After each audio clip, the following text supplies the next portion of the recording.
Well, this video will cover the new fundraising feature that we now offer through eBlocks. I'm going to go into an existing store that has fundraisers set up. And to do so, under product administration, I'll click on Manage Fundraisers. Here we see one, and you can only have one active at any time. So you can add multiples, but only one can be active for a campaign. So we'll look at an existing one, click to edit, and here we see the options. So I can give it a name. I can describe what it is. I can also set if it's active or active with a date range. So maybe you want to have something available for a month or 3 months. And during that time, it will basically tally the fundraising associated. But we're going to leave this one um, active as is.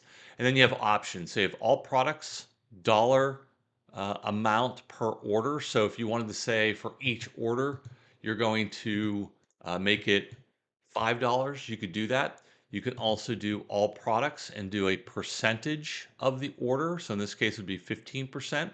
Or you can also set it to be all products, and then you can do per product. So if I have three line items in the order, I can set it to be $5 per product if you want. You also have an option for selected products, and if we activate this, you can then turn it on at the product level and define which products have that fundraising component to it. So we're going to leave it at this.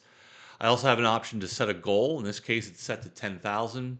We can have a display as a top banner that appears on all pages or a product page banner. We'll leave that set as well. And then show a thermometer, which will display, you know, the progress of the fundraiser. And then you can also add an additional link to maybe explain more information about the fundraising in more detail. So I'm going to go ahead and just save this.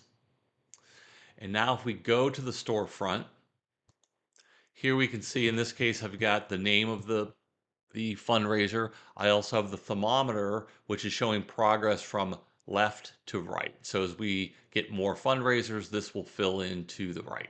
Here we see of the $10,000, I've collected 3,500. If I click on details, this takes me to a page that describes the fundraiser. If we go back and we go into a product, we can also see even at the product level. And if all you had was a product level um, fundraiser, you would see that here as well. And as I add to the cart, and we're going to check out, we'll choose a shipping method, billing. We'll keep this simple to be test. So I hit next step. I'm going to place an order. So you'll see this amount increase right away. So we hit place order.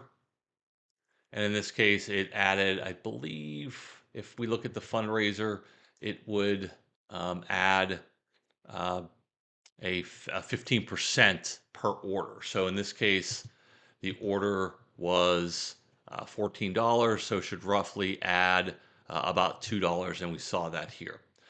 On the back end under web blocks, you also have a fundraising report. And so we can go to the fundraising summary report under product administration. Here we can choose any of the campaigns, and you can also choose ones from the past, so you can report on those. And in this case, I'm going to hit go, and I can see all of the activity related to this fundraiser, and then what are the fundraiser sales. These are the total sales, but then here are the funds that have been raised. I can also go to a product summary to see which products contributed to the funds raised here. And you'll always have the ability to export either of these report types. Hopefully you can use this feature to help your clients raise funds and for you to add additional sales.